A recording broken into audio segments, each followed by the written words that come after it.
Hey, this is Anney. And Samantha. And welcome to Stuff Mom Never Told You, a production of iHeartRadio.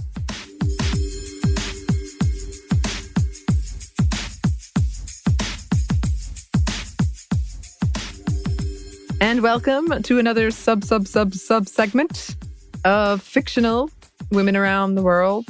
I'm very excited about this one. There are going to be minor spoilers because as we record this, the finale of the Disney Plus show, Ms. Marvel, just happened last night. Mm-hmm. And I stayed up late to watch it. I put it off because I was like, didn't want it to be over. Right. But I stayed up late and I was like, I can't put it off anymore. And Ms. Marvel is one of my favorite comics. When I was I had two waves of being into comics. One when I was younger, and then one when Marvel, the MCU was really taking off. I got back into comics, and I had a good friend, and he just gave me stacks and stacks of comics that he was like, I think you will like these particular ones. And he gave me Ms. Marvel, and I loved it. That was probably my favorite of the ones he gave me. And she's my favorite character to play in the Avengers video game. Oh. Yeah, because she's very powerful, but she can also heal. And as somebody who's sort of, I just sort of stumble clumsily into battle a lot of times, I need that healing element. She also writes fan fiction under the name Sloth Baby. She cosplays. She basically has a pillow pet. She calls it a sleeping pillow, but it's a pillow pet. It's a big one, but it's a pillow pet. Nice. And yeah, she's just a big fan. She's a big fan of comic book culture, and she's very, very endearing.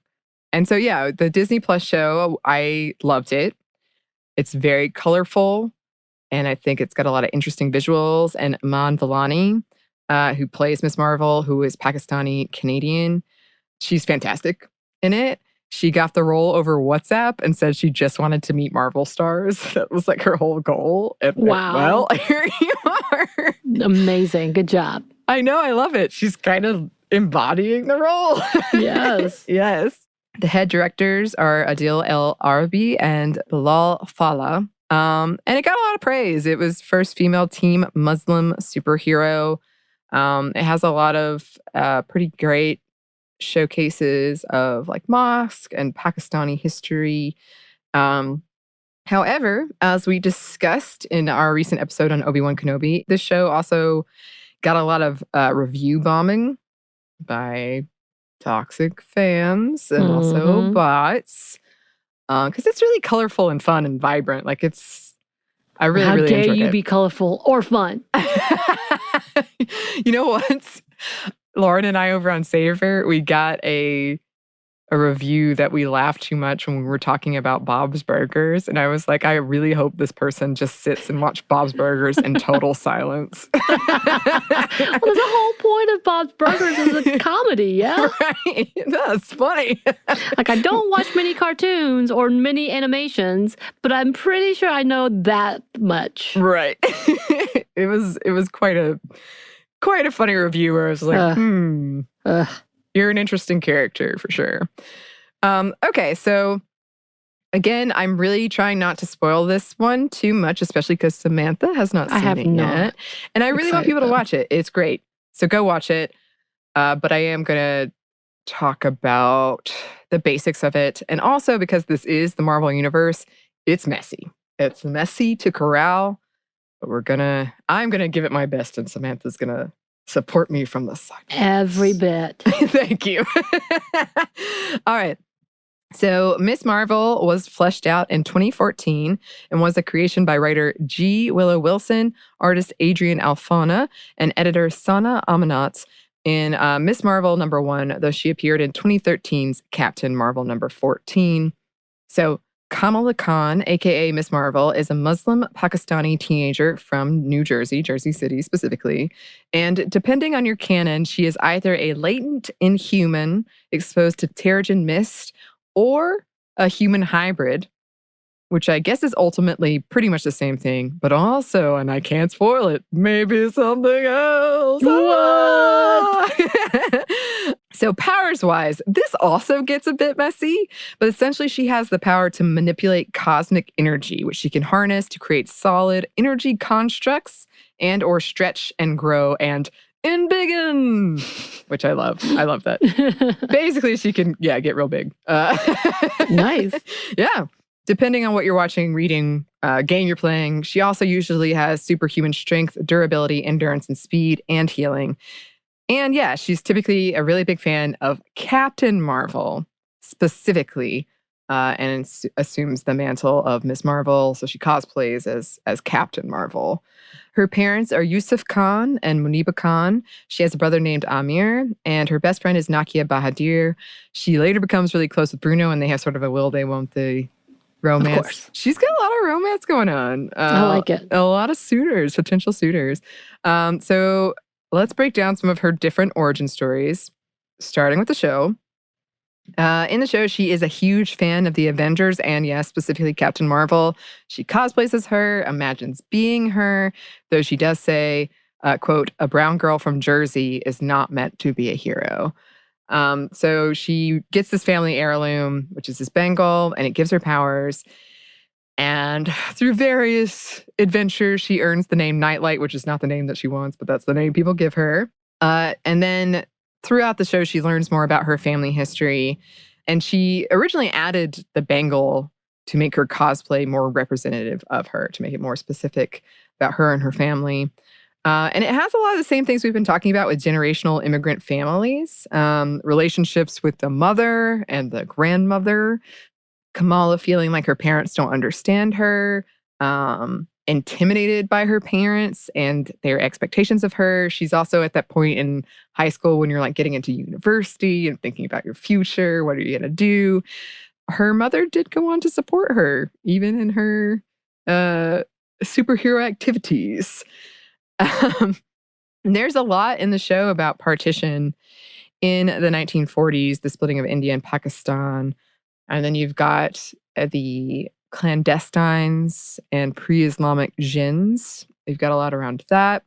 You've got racism against Muslims and Pakistanis throughout, especially the kind of anti-superhero force in the show, really not respecting Muslim culture at all. And yeah, we get to see Kamala daydreaming, trying to figure out who she is, and like coming into her own, really coming into her own.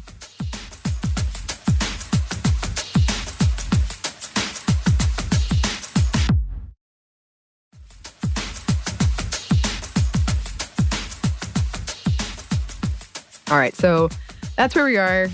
The show definitely left space for season 2, and I believe there is going to be a season 2 because it was called a season finale, not a series finale. But, these things can change very rapidly. You never know.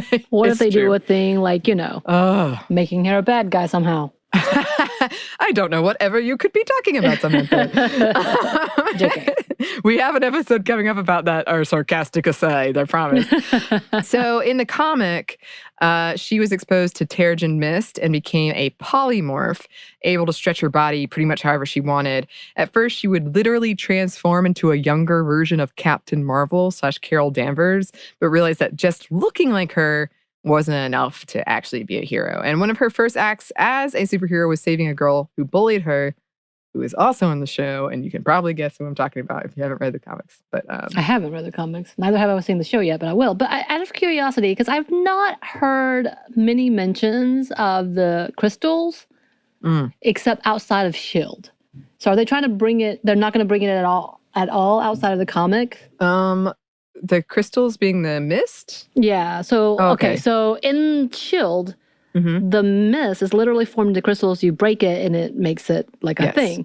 So I'm just wondering, because I've never heard it outside of S.H.I.E.L.D. And now that you're saying that's a part of the comics, it seems to be excluded everywhere else. So they did, I think, and you'll have to report back. I need to watch S.H.I.E.L.D. Okay, but you'll have to report back. Because I think they do include that in Miss Marvel. And people were like, oh my gosh, what a big deal this is. I believe they do, or they include something approximates it, at least. Okay. That's what it sounds like to me, but it is not what gave her power. I'll tell you that. Interesting. Okay. So in the comic, Kamala interacted with Danvers, though they later had a falling out, which also is a pretty big thing because we talked about that in our Kate Bishop episode. Yeah, similar thing. Never meet your heroes. Never meet your heroes, except in something else we're about to talk about when Definitely Meet Your Heroes. I feel like I'm dropping a lot of spoilers for future episodes. I got to keep them hooked somehow, Samantha. Yeah, you got to keep them coming back. Yeah, yes, or else they're just annoyed because they're like, what are you talking about? Go away. No, they love this segment. Okay. We all love this segment. Come on, keep going. Yes, perfect. However, Danvers and Ms. Marvel eventually had their reconciliation, and Danvers gave Kamala her blessing, and they fought aside each other in an incursion, which does that sound familiar? Yes, it does. So hopefully we get to see that in the future, maybe? Kamala and Danvers. Oh, yeah. Okay. Oh, I believe so. Okay. And that's all I'll say about that. All right. I'm trying so hard. It's so hard. All right. Just briefly in the game, which I have played a lot of, by the way, she became Inhuman at AvengerCon and helped repair the relationship between the Avengers. And this is definitely a case of Never Meet Your Heroes because everyone was the saddest and was like, kid, ain't nothing ever gonna be fixed again. It reminds me of in the Kenobi show where Leia's like, we can trust people, right? And Obi-Wan's like, you can trust no one, everyone sucks. It's like that. So it did seem to work out for her, and she managed to kind of patch up the whole Avengers and bring them back together again, became one of the team. And throughout the comics, she ran with all kinds of superheroes and villains, from Spider-Man to Wolverine to Loki to the Inventor. She fought alongside the Avengers, though she did resign in order to help the, quote, little people, and joined a team called the Champions. And yeah, I love her. She's funny and smart and caring and very powerful and endearing. She's a fan. She's a fan. Yeah, I'm just happy to see like a more representation and diverse representation. And she's so good. She's so good. And I love her. Yeah. I've heard a lot of great reviews from people I know and trust. Yes. Well, I'm very excited for you to check it out. And if you haven't checked it out, listeners, please do so. I recommend it. And in the meantime, if there's someone you would like us to showcase in this segment, well, let us know. You can email us at stuffmediamomstuff@iheartmedia.com. You can find us on Twitter at momstuffpodcast or on Instagram at Stuff I've Never Told You. Thanks as always to our super producer, Christina. Thank you. And thanks to you for listening. Stuff I've Never Told You is a production of iHeartRadio. For more podcasts from iHeartRadio, visit the iHeartRadio app, Apple Podcasts, wherever you listen to your favorite shows.